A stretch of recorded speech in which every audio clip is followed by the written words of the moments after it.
The information provided in the following program is not a substitute for or intended to be medical advice. Medical advice can only be provided to you by your personal physician.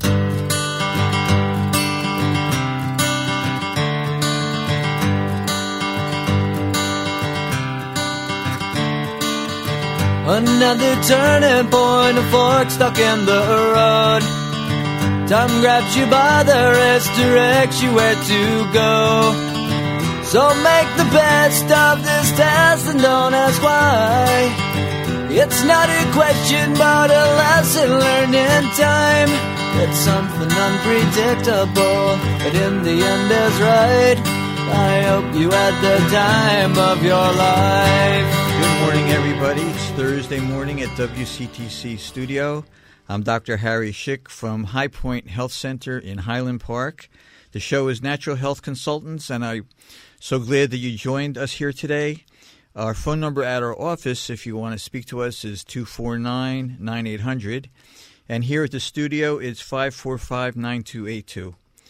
And as I usually like to, I like to start off the show with questions that I had gotten earlier in the week. And two basic questions I got that I wanted to talk about. One was about stress and anxiety, which I was going to talk about later. The other is about osteoporosis. But there's somebody, I think, who wanted to, is a call that came in, actually, with a question that might fit in very well. So let me start by speaking with her now. Yeah, hi, Wendy, are you there? Yes, I am. Great. Nice to speak with you. Nice to speak with you, too. My question is, what can you do to help someone who is under a lot of work stress and it feels like he's ruined his life from a financial loss?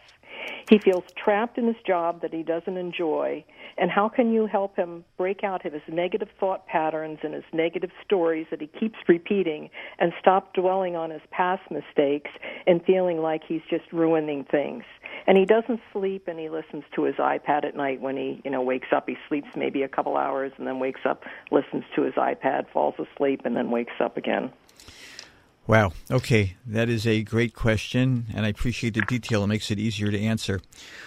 I'm going to answer that, though, in our fourth segment today because I had wanted to talk about stress and anxiety then. And okay. we'll target the talk specifically to your question. So thanks so much for calling in. And if you can hang in there through the rest of the information, we'll get back. We'll recount that, and we will get back to your call to talk about an issue of stress at work and how somebody can deal with negative aspects and so forth. And for those watching on Facebook, I'll review the question at that time. So thanks so much for calling. Thank you. Welcome. Bye-bye now. Bye-bye. Okay, that was perfect. That was one of my two things I was going to just briefly mention. The other thing that I wanted to talk about is a question that I get a lot in the office is about osteoporosis. It may surprise a lot of you to know that nobody talked much about osteoporosis years ago.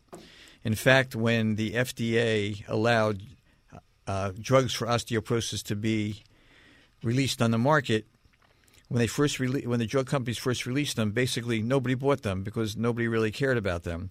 So they pulled the drugs back, and they began a media campaign about osteoporosis to warn people and to scare them, and then they re-released the drugs and everybody bought them. So what exactly is osteoporosis? So one of the things that I get in the office, people come in when they tell me about their back problems or their neck problems or whatever, and they say, I think it's from osteoporosis. And I'm glad they say that because I can set them straight right from the beginning. No, it's not from osteoporosis. Why? Osteoporosis doesn't cause pain. So if you're having pain or a problem, it's not from osteoporosis. Doesn't mean you have it or don't have it. It's not the cause of your pain. Osteoporosis means that your bones are less dense than they should be. You don't have as much mineral. You don't have as much internal fiber, let's say, built up in the bone. So theoretically, if I took a bone in my hand that was a regular bone and I tried to snap it, it would be difficult to do. But if I took a bone that was filled, that was not filled and was osteoporotic, it would be much easier to break because it's lacking what's inside the bone. Now, the other major question I get is how much calcium do I need to take to help with osteoporosis? And the answer is wrong question. Calcium does not help with osteoporosis. And how do we know that? Because all of the ads for osteoporosis that talk about you taking calcium say calcium may help osteoporosis. Well, anything may help something. Calcium does not. In fact, too much calcium will actually contribute to osteoporosis. So osteoporosis can be a problem if the bone is too brittle. And there's a few ways that the medical establishment deals with it. The main way is by a drug category called bisphosphonates. And the most popular one is Fosamax and things of that nature. So what exactly do those drugs do, since it's the most popular way of doing it? Also, some people use estrogen receptor drugs to also help with osteoporosis. And the truth is, both of them work in kind of the same way. So I want to explain to you now, take a deep breath, clear your minds. I want to explain to you very clearly about bone and osteoporosis. So bone is alive. It's living tissue. So if it's living tissue, it means stuff's got to be going on inside of it. So what happens inside a bone? The bone, like most cells, as we have discussed in the past, is limited to how long it lasts. If you're older than 10 years old, and I do appreciate 7 and 8 year olds listening now, although you should be in school, but if you're older than 10 years old, the bone that you have now in your leg, let's say, is not the bone that you were born with. All of those cells have been replaced. It's all new bone. Bone cells get replaced every number of years. So how does that happen? There's two things that go on to do that. One is now all the cells in the bone don't die at the same time. They die at a graduated rate, which is good, or else if they all died at the same time, we'd wind up crippled and not be able to use our bone. So some parts of the bone die off at some time, others at other times, and so forth. It's another one of the incredible wonders of the body. So as some of the bone begins to die off, your body has a vacuum cleaner system that goes in and cleans out the dead and decaying bone, and then you have a build-up system that goes in and builds new bone. Very simple, part A, part B, right? So if you want to, if you're going to rebuild a room, and first thing you do is demolish the room that's there, well, before you start rebuilding the room, you're going to take out the wood and the nails, and you can tell I'm a carpenter, but you take out all the stuff that was from that room so that you have room to build your new room. So same thing in the bone. When the bone starts to die, your body goes in there and it has a system where it goes in and takes out the dead and decayed and dead bone, and then it goes in and it builds new bone. Beautiful, simple system. One is, for those of you interested, one is called osteoclasts. The osteoclasts take out the dead bone, and the other is osteoblasts. They make new bone. Okay, so what do these drugs do? Very clever but sad story about these drugs. What they do is that they interfere with the osteoclasts. They interfere with the vacuum cleaners. So let's think about what happens. If you've got bone dying and nobody's going in there and cleaning it out, what then happens? If you take an X-ray, what do you think the X-ray is going to look like? It's going to look a little bit better. Why? Because there's all this dead bone in there, which is filling up the inside of the bone. So your X-rays look better, but your bone is worse. And in fact, I remember, I haven't kept up with the advertising, but I remember on the early advertising for these kind of drugs, they didn't talk about how it was going to help prevent fractures. They talked about how your X-rays are going to look better. And in fact, they do. But they look better because the bone is dead and decaying, and it's filled with this garbage inside because there's no vacuum cleaner going in. And the other problem with that also, if there's no vacuum cleaner going in, where's there going to be room for building new bone? There isn't. So that kind of that system of working is really not of great benefit to you. Besides the fact of the tremendous amount of side effects that come with using that kind of bone, including blood clots and bone pain, and they actually causes digestive issues for people. So there's your choice. The other kind of medical intervention that's used has to do with parathyroid hormone. And this was very confusing to me. Why? Because parathyroid hormone actually kicks calcium out of your bone. So the question is, why would they give parathyroid hormone to a person to build up bone if the purpose of parathyroid hormone is to get your calcium out of your bone? So I'm going to leave you with this cliffhanger, and I'm going to tell you what I figured out, why that works. And we're going to come back in a few moments to talk about that, and then to give you the one thing which is proven to help bone growth. And I'm going to tell you exactly how to do it, most of which, by the way, you can do at home.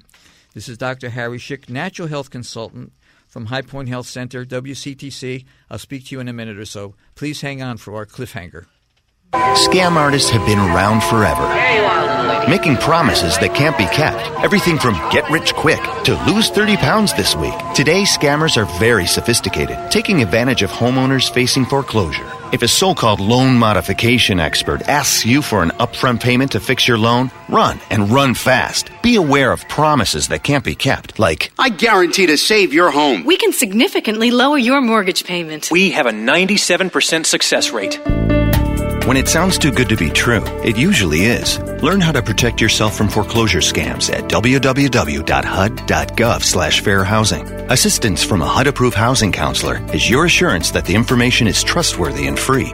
Free. Now that's a word those loan modification scammers have never heard of. Find a HUD-approved housing counselor today at www.hud.gov/fairhousing. A public service message from the U.S. Department of Housing and Urban Development in partnership with the National Fair Housing Alliance. Live on Sunday night, it's Bill Cunningham. Bill Cunningham here, the Great American. Every Sunday night live, a small band of renegades form around radio. From Maine to Hawaii, from Alaska to Florida, and all places in between, to talk about the issues of the day. This Sunday night live, we talk about what was and what lies ahead. Bill Cunningham, the Great American. I am a Great American, live with you every Sunday night. Willie. Sunday night at 10 on the new Talk Radio 1450 WCTC and WCTCAM.com.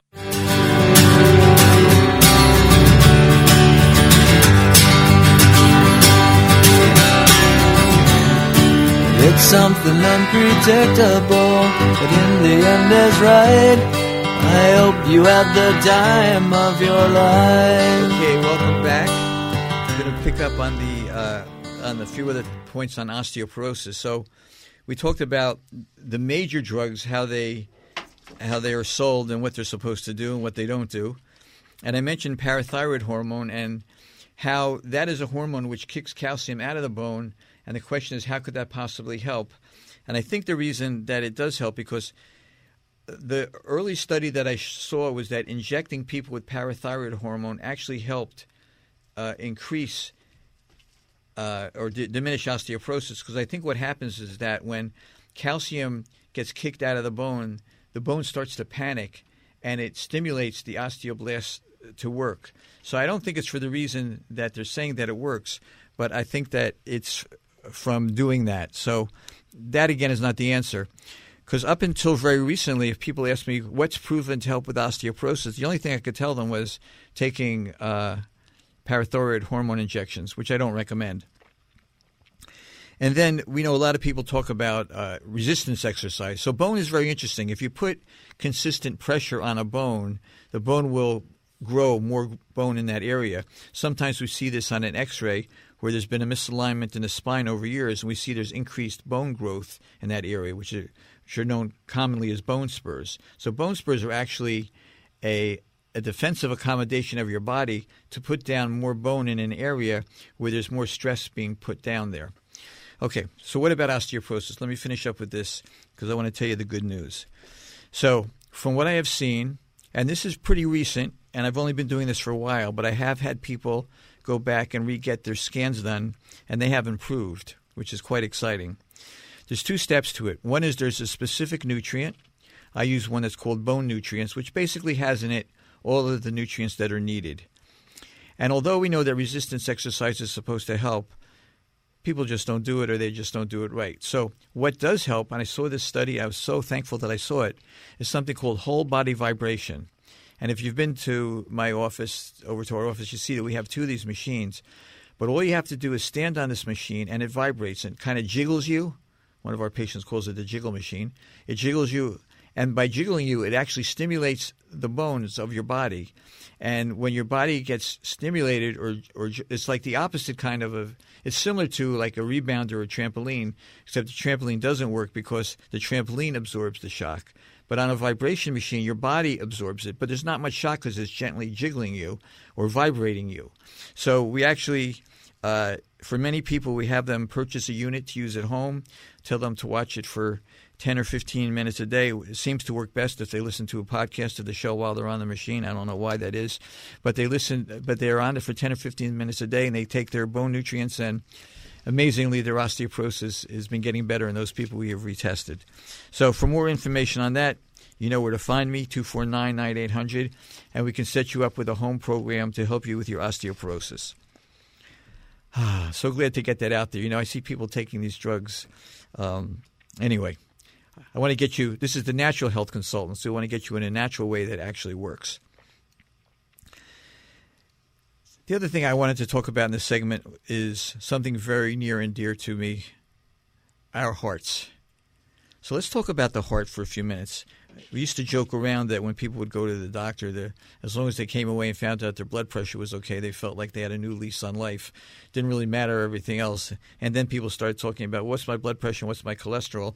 So there's all this kind of intuitive idea and concern about how our heart is doing. And it's for good reason. I mean, heart disease and heart attacks is, I don't know what number it is now, top 1, 2, 3 of killers and disablers in this country. So let's just talk about the heart for a minute. It's a fascinatingly simple organ. It is the most simple organ in the body. Think about that. The organ which is involved with the top 3 quote-unquote killer is the most simple organ in the body. It is a pump. And I know that we found out over the last maybe 7, 8, 9 years that it does secrete hormones, but those hormones are all involved with its usage as a pump. So what it has to do is that blood circulates the body, comes into the heart as a pump, then the heart pumps it and goes out. There's 2 numbers if you've gotten your blood pressure taken. There's an upper number and a lower number. It's called the systolic and diastolic. But basically what it is, the first number is how hard your heart is pumping, and then the blood goes into an artery. And the second number is how hard the artery is contracting. And we talked about this, I think, 2 weeks ago when we talked about cholesterol. So when you're told that your blood pressure is 120/80, that means that your heart is pumping at a rate of 120 and your arteries are pumping at a rate of 80. And that is what we are told is normal. And that is true. That is normal if you happen to be about 20 years old. Now, again, I talked earlier to my 7-year-old listeners, and I'll talk to my 20-year-old listeners. Yeah, your heart should be about 120/80. In the old days, hold on to your hats for this one, the way they found out if your blood pressure was too high, at least the upper number, they would tell people, take 100 and add your age. Wow, think about that. So take 100 and add your age, and that's the upper limit for your upper number. And I had a patient I worked with for probably 20 years, and each year we added to his upper number, and he passed away. He was 92.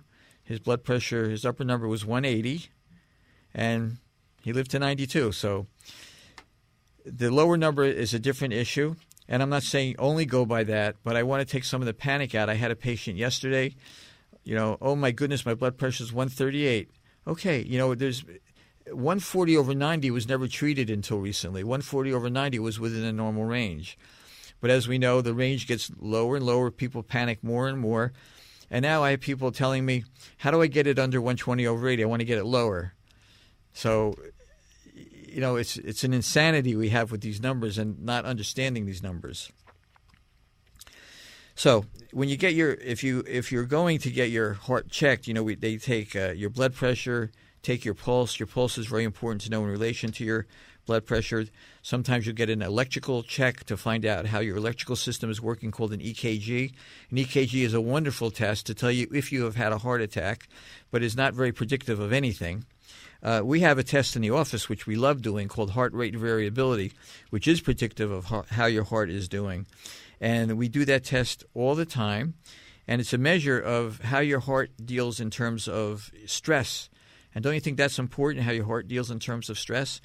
Many of you have never had a HRV done, a heart rate variability test, and I'll tell you the sad reason I think that is not reimbursable by insurance. So if you haven't had one done, I recommend that you come in and get it done. I don't care if you're in Florida or Colorado. Fly to us tomorrow, and we'll, there's other places that do it. Not many, but we can hook you up with a place that does it, or check you when you come in for a visit to New Jersey, which is fantastic this time of year. So what is heart rate variability? Let's say that your heart beats at 60 beats a minute. Let's say that's your pulse. And that's not ideal, but I'm using that as an example. By the way, the lower the pulse is not the better. But let's say your heart is beating at 60 beats a minute. So the ideal thing that people would think, okay, let's see, 60 beats a minute, 60 seconds a minute. Probably the best thing is that my heart should beat 1 beat per second, right? Bump, bump, bump. Totally clean, every second, 1 beat. And that, I want to tell you, is awful and bad. That is not what we want. Your heart should be variable. And in fact, when you breathe in, it should be beating at one rate, and when you breathe out, it should be beating at another. So heart rate variability is a test to ensure that you have variation over the course of a minute in your heart rate. Not too much variation. Not too high, not too low. Like everything else, there is a moderate range, which is tremendous. And we rate people on a scale of 1 to 6 for where they are. And then, of course, if they're having a problem, we show you how to correct that. So that's a test that's not done, except we do it. But the heart, I wanted to talk about a little bit more from a different perspective. Did you ever think about the fact that there is no heart cancer? I mean, I think I heard of one case once. But basically, every other organ of the body, unfortunately, gets cancer. Why not the heart? And I'll tell you why. The heart has the highest voltage in the body, and cancer cells and other pathogens just don't like being around high electrical intensity. So the heart doesn't have to worry about that. The heart, on the other hand, though, is very susceptible to other kinds of stresses. I was looking. We always think about heart, and we think about, my heart feel I love you with all my heart, or you broke my heart, and all these emotional things related to the heart. And these things are very true. As a matter of fact, one of my old-time favorite movies was called The Heart is a Lonely Hunter from years ago. If you're an Alan Arkin fan, he was great in that movie. But there's so many movies with the word heart in it. And then I looked up songs just for fun to see how many songs had the word heart in the title. And, Hungry Heart and Young at Heart and Piece of My Heart by one of my old-time favorites, Janis Joplin. So all these songs with heart in it, there are too many to write down. So I said, well, I wonder how many songs have the word kidney or spleen or liver or gallbladder. And except for I left my gallbladder in San Francisco, I couldn't find a single song with the word any of those organs in it. So we're very involved with the heart, and for good reason, because the heart really is tremendously involved with emotion, and we have to think about that. There was a great book which I read. I think it was called The Heart Code, and the Heart Code was written by this medical doctor. Did a fantastic job, and he relayed to the stresses of the heart and how emotions. By the way, we don't think about this a lot. We think about the heart being stressful, stress being bad for our heart, but the converse is true also. By having a lot of happiness and joy, we can actually strengthen our heart that way. So we might want to try a little happiness and joy, just a suggestion. But this book I wanted to tell you about, The Heart Code, this was a book that dealt a lot with heart transplants and the study of heart transplants. And I remember this, I read this years ago, and I read two phenomenal stories, little parts of the book. One was that a guy, this was done in the Southwest. A heart from somebody in the Southwest was transplanted, I think, to somebody up north. And after the recipient of the heart, after he recovered and he was out and about for a while, he found that he had a tremendous desire for spicy food, which he could never, ever before tolerate. And it turns out that his heart donor was a big Mexican food fan. So that spicy food was transplanted to the person. Okay, amazing, right? But listen to this. This is a sad story, but it comes with somewhat of a redeeming ending. In Texas, and this is all documented, in Texas there was a young girl who was murdered, and they never found the murderer, but they transplanted her heart to somebody in New York. Okay, the woman in New York who got her heart, I don't remember how old the person was, probably somebody young because it was a young heart, started having these vivid nightmares about a neighbor. And it turned out she gave so many details that they wound up investigating the neighbor back in Texas, and he was convicted and found to be the murderer. So memories in the heart are transplantable. So if they're transplantable, just think about this. Think about what you think about and how the emotions that you deal with in your own heart, in your own body, about how it can be helpful. So give your heart a break. Have some love, have some joy. Fulfill your heart with that, and let your heart just explode with good things. This is Dr. Harry Schick, Natural Health Consultants. We'll be back with you in a minute or two. We'll talk about a few other things. We're going to talk about weight loss, stress reduction, particularly related to our first question of the morning. I really love doing the show. My heart is filled with love when I do the show, and I mean that literally and figuratively. You can call us at 249-9800 or at the studio 545-9282. Talk to you in a few minutes. I started using drugs when I was 13 years old. I started with pot, like most people probably do, alcohol, cigarettes, and eventually moved up to methamphetamine and went on to cocaine and eventually ended up on heroin. I did not have a life. I mean, I owned a multi-million-dollar advertising firm and I couldn't function. My husband packed the children and left. I had no idea where they were, but none of that mattered. All that mattered was smoking crack. And my parents, brother and sisters are just baffled. You know, how can somebody that supposedly has so much be so miserable and keep throwing his life away? And I remember my mother saying to me one day, "You're going to die if you don't get help." I wanted to have my life back and my family back. And that's when my mother found Narconon. If you or someone you love has a drug or alcohol problem, call Narconon today at 1-800-468-6933 or visit us at www.stopaddiction.com. Hi, it's Bert Barron reminding you to join me weekday mornings from 6 to 9 for Jersey Central right here on WCTC. In addition to 6 traffic and weather updates every 10 minutes on the 5s every hour, we have the top newsmakers, great Jersey, national, and international talk, great prizes, and more. Hey, if you're not listening, you're missing Jersey Hall of Fame radio. Jersey Central with Bert Barron, weekday mornings from 6 to 9 on the new Talk Radio 1450 WCTC.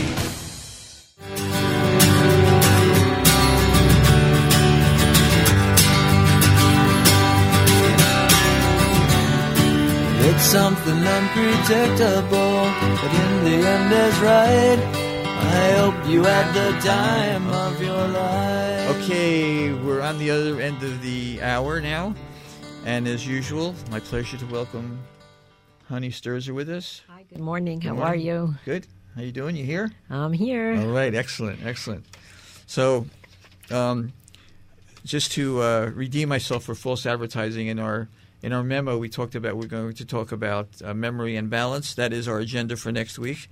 I will remind you about one thing for memory. We talked weeks ago about using spices in the kitchen, finding if one side of the nose didn't smell as well as the other, smelling on one, smelling on the other, and if it doesn't, you should be doing that a few times a day, using smelling on the side with the least amount of ability to smell, and that will begin to help your memory. If I remember, I will keep my balance with my schedule, and we will do these next week. They're very important topics to me. I just, got carried away. So, weight loss. So, weight loss. There's 3 food groups. And if you, do you remember what they are? Do you remember, honey? I'm trying. What's that? I'm working on it. Okay. I thought I'd put you on the spot. Maybe it's not yet. Okay. There's 3 food groups: protein, carbohydrate, and fat. Everything you eat is basically one of those 3 groups. So I say that when we give, somebody a diet program or a food program, they go, "Oh, that sounds just like X and X." And I tell them, every program is going to sound like some other program because there's only 3 food groups to juggle, unless you're going on a grapefruit diet or you're doing one specific food, which I don't recommend. So there's basically 3 food groups. And we found that if we balance those properly, which for most people means high fat, medium protein, low carbohydrate, they lose weight. However, some people don't. And we are discovering one of the reasons for this has to do with genetic makeup. Now, we've talked the last few weeks about genetics, and we're going to be talking about it more and more because the more we use it in the office, the more I'm going to talk about it. Because when I find something that works, we do. One thing I'll say that I appreciate it. Do you appreciate things about yourself? Think about one thing you appreciate about yourself. Come on. One thing? Have to appreciate something about yourself? I'm going to tell you what I appreciate about myself. I'm willing to change. So I remember years ago, I used to tell people, and I used to eat soy, lots of soy. I used to recommend it to people. Then I heard soy was bad. I didn't believe it, a little stubborn. Heard about more that it was bad. I said, okay, let me look at the studies. I read the studies and haven't had soy since for the most part. And I tell my patients, no soy. No soy for anybody, but especially if you're a female, especially if you're a young female, no soy milk, no soy, whatever. Just skip it. So I changed. So when I learn new things, like we're learning with ancestry work, we change because there's only one thing that matters, and that is results that come in a natural way. So always looking and achieving to do that. So we found in our ancestry testing that there are certain genes that would make a difference in how efficient you're going to be in weight loss. This is not eating by your blood type. I am not a fan of that because I think there may be something to it. I don't think it's well thought out. And I have had people come in to me and say, hey, that thing that you took me off, you said was bad for me. Well, I can eat it all the time now because I found out that it fits in with my blood type. I say, yeah, how are you feeling? They go, not so good. So I really don't think that's we're not talking about that. We're talking about specific genes that we find out when we do the ancestry test.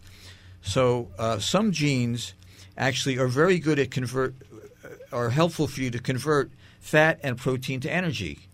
So when you eat fat, you eat protein, those should give you energy. But there's two genes that can interfere with that. And that when we find those genes, that if you have a problem in those genes, that we may just change your diet a little bit.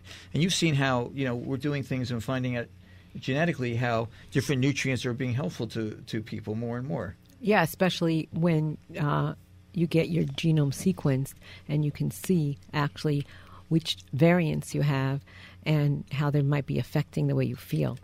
And you could have said, I went from doctor to doctor and nobody could help me. And they go, well, maybe it's all in your head. Well, it's not probably. It's all in your genes.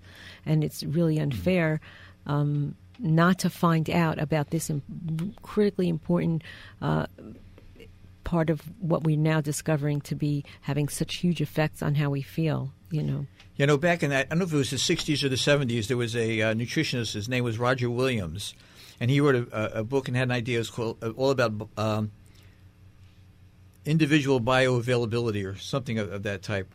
What he was really talking about was genetics, but the genome hadn't been done yet. So, nobody could really apply it. It was still very much guesswork, but a lot of the guesswork has been taken out. Now, here's a gene problem I bet you all have. You don't feel full quickly enough, right? It's for a lot of you, or unfortunately some of you do feel full and keep eating. But for those of you who don't, I know you're on a hunger deprivation program. You never want to get hungry. So you prevent hungry by continuing to eat. So we're not talking about that. We're talking about people who really have a genetic problem where the brain doesn't get the messages hormonally. And again, if we know it, there's something we can do about it. There's another gene called COMT, which is involved with overeating. And that happens, they found a lot having to do with the neurotransmitter dopamine, that people are like searching for pleasure and they overeat because they've got a problem with this gene. And again, if we deal with that, we can help tremendously with the overeating. So then that means that they don't have enough dopamine, so they're seeking more dopamine. And so if there's sort of a message that they're getting to continue to eat to try to get that dopamine out of their food. They try to get their dopamine from the food, and they try to, dopamine is called the pleasure hormone, and when people have a deficiency in it, they don't experience enough pleasure in life. And unfortunately, for some people, when they don't have enough, they try to get that either from food by eating foods naturally that do that for them. I know there's a food, I forget the name. Chocolate. You may have heard of that. There's a food called chocolate, which tends to help with that. So those of you who crave chocolate, I see a few people in the room that might affect, who crave chocolate, it might be have to do with this gene or have to do with dopamine. There's another gene called the FTO gene, which has to do with people who lose weight and then gain it back.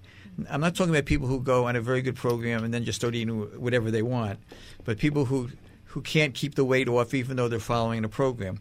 Again, there's a genetic issue. What's the big deal to finding this? If we know this, there's things we can do about it.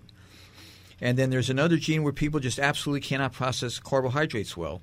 So, again, most of the people that we work with, we don't need to get into this detail. But if you are having a stubborn problem and it's not working for you, then perhaps that's where the answer is. So when we look at this, we can find out your particular biological makeup and really tailor things much more and not having to guess. It makes sense, right? Absolutely. I just want to back up for a minute because it's a really complicated topic when we talk about genetics. It's so large, and we talk about a genome, and the number of genes that we have in our bodies. We're talking 20 to 30,000 genes, so it's huge, and we only know about a fraction of them. And the reason that we keep getting excited is that almost daily, those that do the research on genes are coming out with information about more and more genes. So if you were talking to us 6 months or even a year ago, we wouldn't have had this information. It's only now that we're getting the research is coming out that explains which gene is driving which issue. Right. And I just want to back up a little more because I think it's important to understand what genes are and how come we're having all these issues. So the gene takes what we eat. Let's say we eat a piece of protein, we're eating an egg, and when our body breaks down that egg, it breaks down the protein into something called amino acids, little teeny tiny building blocks of protein. And the genes take those amino acids and line them up in a way that will help make enzymes.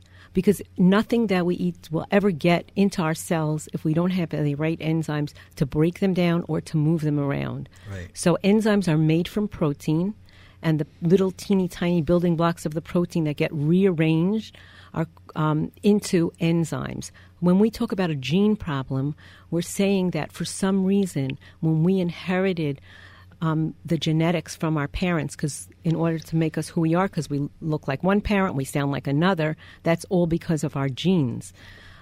So unfortunately, I don't know how we evolved as a human species. Most of us, if not all of us, do not inherit every gene in the correct order. And so those genes are called variants. Right. There's specific stresses that get inherited. As a matter of fact, I remember reading a while ago some specific stresses that get inherited as a gene problem can skip a generation.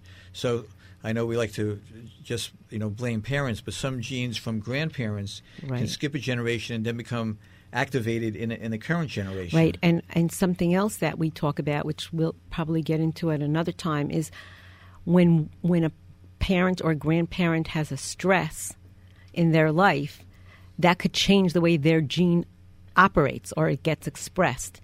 And that can come down into their children and grandchildren. And they've done these studies, like people who've gone through World War II with starvation, and they find in their children and grandchildren that it gets expressed even though they themselves were not exposed to poverty or starvation or deprivation or the kind of fear. But the good news is, and we only like to give you good news, the good news is that there's things that can be done for these things. Yeah. So I know I've spoken about this before. I still have people really hesitating. As a matter of fact, I have somebody in the office who, after it's been about 2 years, finally got her to mail her kid in to find out about her ancestry, because there's a fear. There's a fear that you're going to find out that you're doomed. Well, this is not what that tests. All the things that Honey is talking about, these are things that have solutions. These are things that, now that I know that, again, if we find, I'm going to give you one other quick example before the break. I was just doing some research on genetics and thyroid. So it's an interesting thing. Thyroid is a massive problem. We've talked about it in the past and certainly going to talk about it in the future. But if you remember, and if you don't, I'll remind you that the thyroid makes a hormone called T3, and T3 is the hormone that actually is the active one that goes into the cell. And we talked about in the past reasons why that may not work for a person, but there's two reasons that we didn't talk about in the past about how that works. In order for that T3 to get into your body, it needs vitamin A and vitamin D. Okay, now, if you get a blood test, remember we talked about, my blood tests are all normal, but I have all these thyroid problems. If your blood test is normal, it tells you, for example, that T3 is in your blood. It does not tell you that it is in your cell. So it's great that it's in your blood. It's bad if it hasn't gotten into the cells. So there's two specific genetic issues. First of all, you may not be taking enough vitamin D or enough vitamin A, so it could be very simple. But again, there's two genetic issues that have to do with your body's ability to use vitamin A and vitamin D. So if we know that and you have a thyroid problem, then we can tailor what you need to take for that. Okay, running over a little bit into the next segment, we're going to take a break. We're going to talk about, relate to the first question that came in this morning from a caller, which I appreciate her calling in, and talk a little bit about, I always like ending with stress reduction because, then we get to go on to the rest of our week with much less stress. Dr. Harry Schick with Honey Sturzer, Natural Health Consultants at High Point Health Center, WCTC. Hang on for another moment. We'll be right back. I thought it would be easier this time, this being his second tour of duty, but since he left, I felt even more overwhelmed than last time. Between taking care of the bills and the house and making sure the kids get to school and all their activities, I just never get a break. And I never know what to say when they ask, when is Daddy coming home? Some days I wake up angry and resentful that I'm alone, taking care of everything, so I get irritated and snap at the kids. And of course, I worry about my husband every single day. Every time the phone rings, I'm afraid it's going to be bad news. When a loved one is deployed for military service, those left behind often struggle with fear, stress, and sometimes depression. But you don't have to go it alone. To find out where you can turn for confidential help and support, visit mentalhealthamerica.net or call 800-969-6642. A public service message from Mental Health America. Join me, Gary Sullivan, on At Home with Gary Sullivan this weekend. We'll answer your questions about painting, insulation, ventilation, mold, or how to refinish the laminate countertop. I'll help you protect your biggest investment, your home. I'll take your calls about your house and interview home improvement experts every weekend. So join us and learn how to do it, what to use, and where to get the products you need to be successful. Looking forward to your calls. Sunday morning at 10 on the new Talk Radio 1450 WCTC.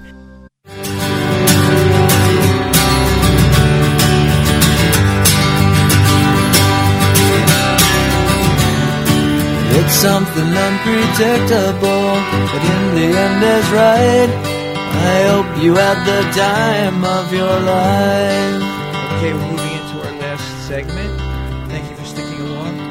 One of the people watching on Facebook reminded me, and I was going to mention it in the beginning, this is obviously a non-political or apolitical show, but I did want to mention in the beginning of the show that today is D-Day, and I hope we haven't deteriorated to the point where thanking veterans has become a political issue.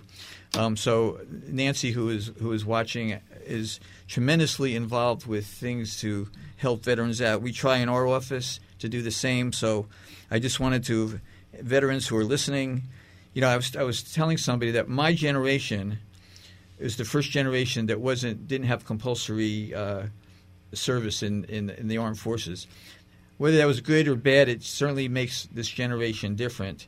But anyway, even though I didn't do it, I do have tremendous appreciation. So whether it was from D-Day or anything thereafter, I just want to express my appreciation and thanks. And I always get a little extra pleasure when I know that I'm treating somebody or helping somebody who did serve to make it possible for me to live in this country. So thank you for that. Stress reduction. So we had a call earlier talking about a man, she knows, maybe her husband, I'm not going to say anything, who has tremendous stress from work and is in this pattern where he can't sleep and he's just having a very difficult time. A lot of it having to do with something that I can relate to, and perhaps you can too, past mistakes, which has gotten him into a position where his life isn't really the way that he wanted it to be. And our life is what it is now, and it's very difficult dealing with past mistakes. But the question is always, what can we do now about those things? What can we operationally do? We can't, like we said last week, there's no time machine for the past, and there's no time machine for the future. What we've got now is a way to work. And a lot of times we tell people, if you're going to regret and lament about your past, please, I can understand why you'd want to do it. I do it, but try to make it a time-limited thing. Give yourself your 1 minute a day, 5 minutes, whatever it is. to think about the past. But when people think too much about the past, it winds up disempowering them, because the only power we have is over now. So we have no power to change the past. One of the worst things about dwelling on the past is that it takes away our personal power.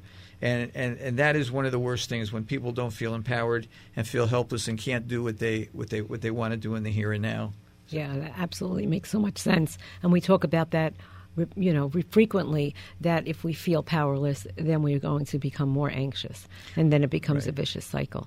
And the good news is, and again, not to belabor the point on the genetics, is that taking action is so critically important. So I really encourage all of you to pick up the phone and call into our office at 732-249-9800. Take the action to take care of yourselves. And that caller's husband should be one of the first people to call, because there are so many reasons why he might be struggling with what he's doing, which is called rumination, going over and over things. I should have done it this way. I should have done it that way. Why didn't I do it that way? Of course he's not sleeping at night. Now, when he doesn't sleep at night, what happened to that poor brain of his? Exhausted. And then it becomes even more stuck in that pattern of repetitive review of all the terrible mistakes that he made. But one of the problems, is that a lot of times people in this situation, they feel so bad about themselves and so hopeless. They don't even want to. They don't want to make that step and come in. And that's right. And so it's sometimes it's good to have that resource. He has a spouse, and she obviously cares because she made the call, to at least encourage him to take one positive step for himself. And what we know about ourselves as human beings is that we are actually designed for stress. We should be able to go through our life, get some hits, and bounce back. Even if we make mistakes, we should be able to recover. So what's interfering with the body's natural ability to recover? Because if we couldn't recover from stress, we really would not be here anymore. I mean, in certain ways, our ancestors, they didn't know if they were going to find the berry as they foraged in the forest. So, of course, we have different kinds of stressors, but we should be able to bounce back. And if we can't, we should look at everything. We should be relentless in exploring every aspect of what is available to help ourselves feel better. I remember I was thinking about it in terms of, what we put our attention on. I remember many years ago I was having a tremendously stressful time. I don't remember what it was about. Could have a lot of possibilities, but tremendous amount of stress. I wasn't feeling well. I had all these things going on at once, and it was it was not feeling well for a few days, and these problems were lasting for a few days. And then all of a sudden, something happened that totally changed my attention. You know what it was? What was that? I got something in my eye. Oh, that sure can help. And when I got something in my eye, suddenly I couldn't think about anything else about the thing in my eye. I thought to myself, wow. It took me about 5 minutes to clear it out. And then I realized for those 5 minutes, I wasn't paying attention that I wasn't feeling good in other ways. I wasn't paying any attention to the fact that I had lost the lottery. I wasn't paying attention, whatever. I wasn't paying attention to whatever had been bothering me. All I could pay attention to was what I had in my eye.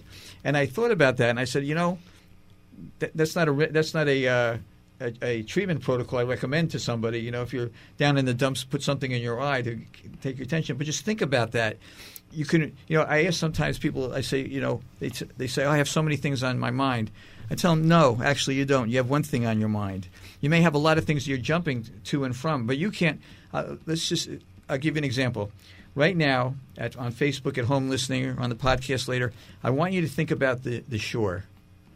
Tell them from New Jersey. Think about the shore. If you're not from New Jersey, you can think about the beach. So just picture yourself on the shore, and the sand. It's a beautiful, not too hot, not too cool, beautiful day. Okay, good. Stop that. Now think of yourself in the mountains. Beautiful little mountain resort, nice, cool, crisp air. You're with friends, you're with loved ones, or maybe for you, you're by yourself if that's what you fantasize about. But whatever. Now picture yourself in the mountains in a beautiful, idyllic setting. Okay?